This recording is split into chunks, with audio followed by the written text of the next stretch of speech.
I'm here with Aysanabee. You're playing a show at the VAT tonight. I guess we'll just get right into it. So, you posted on Instagram, you said 2022 was a surreal year for me, leaving my career to pursue music and following my dreams. So, can you tell me a bit about that? Because from what I get from this is you quit your job and started doing this full time. Yeah, and it's funny because I did see myself on the news, and it was kind of just like this headline was like, "From desk job to Junos," but like it was there was so much more attached to it than that. But yeah, I did leave my full time job in March of last year because for 8 months I was doing both. I was both still kind of working in media, and I was working like 11 to 7, and then like luckily I was working remotely, so I was like sometimes I'd be working in a hotel and sometimes I'd be working like side stage, and like then I'd do sound checks, and it was just kind of yeah, I used up all my vacation days, so I couldn't like call in sick and then like appear on a stage somewhere. Yeah, that might not be a good look for your old employer. So then what did you do before doing this um, full time? I worked in journalism actually. I worked in journalism in Toronto at for Bell Media. Oh, wow, that's really cool then. Yeah. So, what did that feel like then when you just decided to put all of your eggs into this basket and you're like, this is it. I'm ready to. You know what? It was honestly a little bit terrifying, to be honest. Like I'm like the first person, one of the first people in my family to like graduate from post secondary. One of first people in my family to get like a at a job at like a reputable place, and like and being unionized and working on a pension or whatever, right? So like I guess kind of leaving that security blanket behind to kind of hop into the unknown was a little bit of kind of yeah, yeah. It was a spooky thing to do, but honestly, like I had the label, I had my agent, and I had a team, and we had this record that we were going to put out. So like, I think it would have been foolish not to do that, not to try and chase the dream. Yeah, well, that's an incredible jump. And last year, you released your debut album, Watin, and I know it's hugely influenced by your grandfather and his stories. So, do you want to kind of get into that a little bit? Like, what made you decide to record this album? Yeah, you know what? I think it's kind of a long story, and I'll try and condense it a bit. But I think I'd played in bands before, and playing, when January 2020, I remember playing with this band, and we're like, this is our year. This is where we do music, and then everything shut down. And at that point, I was kind of just like, you know what? I'm fine just making music as like a hobby, and to kind of just make music that kind of matters to me, I guess. And not trying to make a specific thing, but just trying to make something special to myself. So when I started putting together this particular album, like I wasn't even kind of thinking of making an album. My grandfather's health wasn't so good. We had just moved him into long-term care. There was outbreaks at long-term care homes all the time. So I had just started kind of calling him every day. And I guess that's where, journalism and music had always been kind of separate, but this was kind of where they intersected. And, I had asked him if it would be all right if I just started recording these conversations. And so we talked for like the better part of 2020. And the idea of an album probably didn't come till like later that year.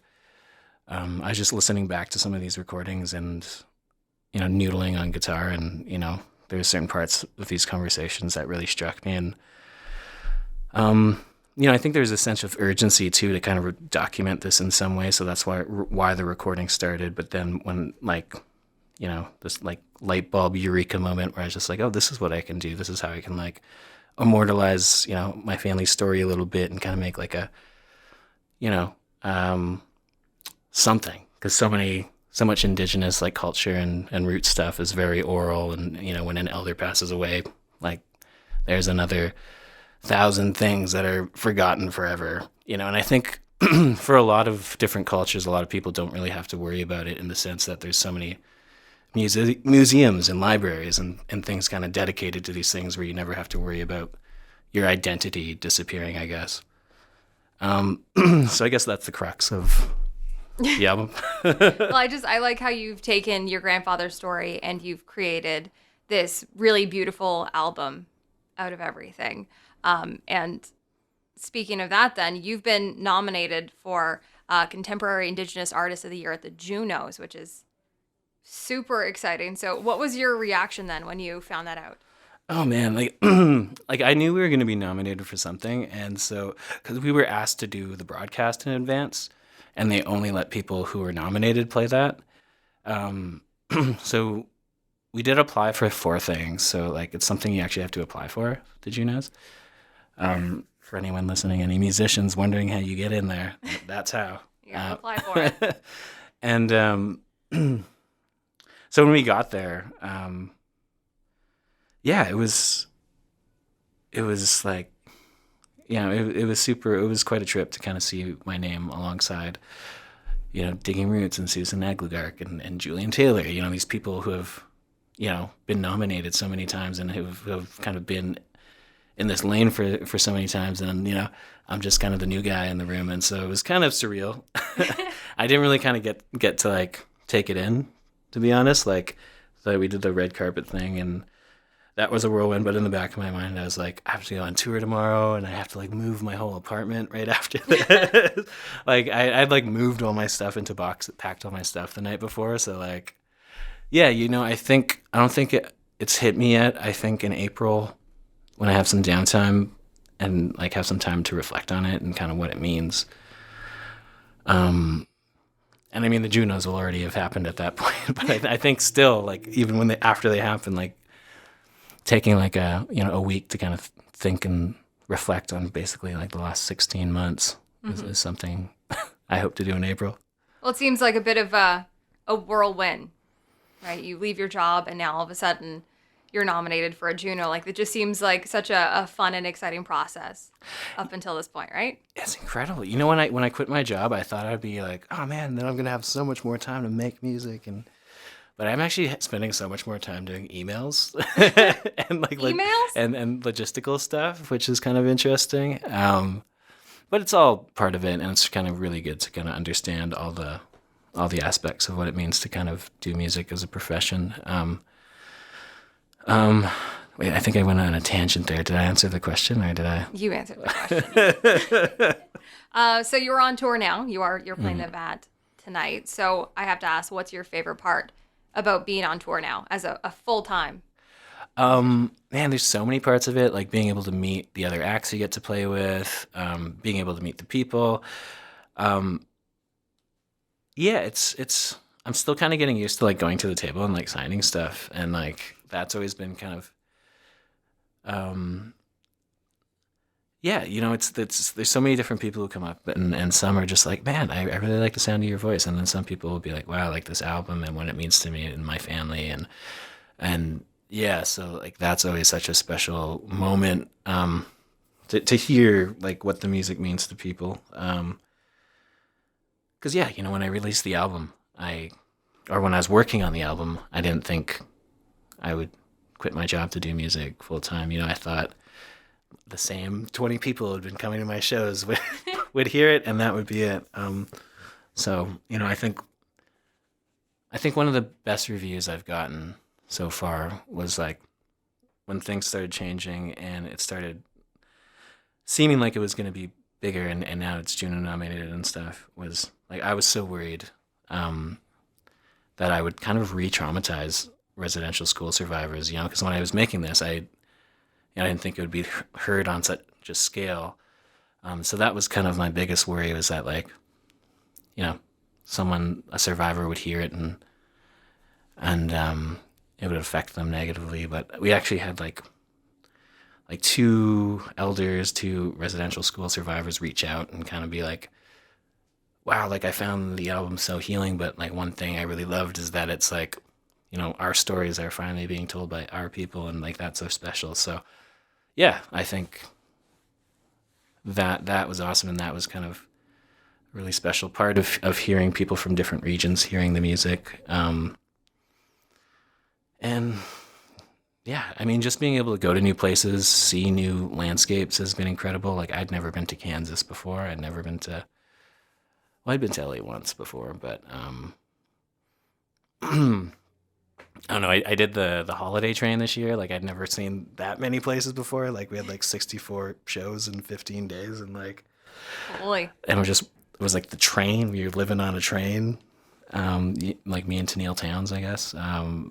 Yeah, how do you mentally prepare then to do that many shows in so little time Oh my while God. living on a train, Honest, going everywhere? I was so worried because like I had this like wicked chest cold, like way like not like if I was sick I wouldn't have boarded the train, but like I had this crazy cough and I'd lost my voice almost completely, and so for like a week and a half, like after I started feeling better, like I just didn't talk. I just didn't talk for a week and a half, hoping I'd be able to like sing 64 shows in 15 days. Try So to that's preserve what your voice a little so bit. that's where my mind was at. Was like I wasn't really thinking of the journey or like all the people would meet or what it would be like to be living on a moving train for 15 days. It was more or less like, please be able to sing. I like that that's the biggest concern, not did you get to see like any towns, or were you just strictly on the train, not allowed to step foot off the train? We got to like get off the train a few times, I guess, and like there's this one town where they always stop and like everyone gets off and like the Legion opens up for us and like we get to go play darts and like have a beer or whatever. We got to get off in Moose Jaw and like that was a whole story. That was a whole scene. I think that's a lot of stuff that's like Go on. there's a lot of moments there. Moose Jaw. Moose Jaw. Yeah. So what's the story there? Well, we were supposed to go to this one place they always go to, but it was closed down. So we ended up going to like this hole in the wall kind of dance bar thing, and there's some characters there, and yeah, I mean, it was I don't know. It was a wholesome night, and we all had a good early sleep. That sounds about right. That sounds very radio friendly. Okay, so we'll wrap things up with the last question before we get into, I guess, the fun little part. So 2022 was obviously a really big year for you. So what do you hope for this year, for 2023? Yeah, I hope to kind of hopefully be able to record a new record this year. We're kind of booked up till almost the end of September already, so everything's already kind of laid before us, and we know what we have to do.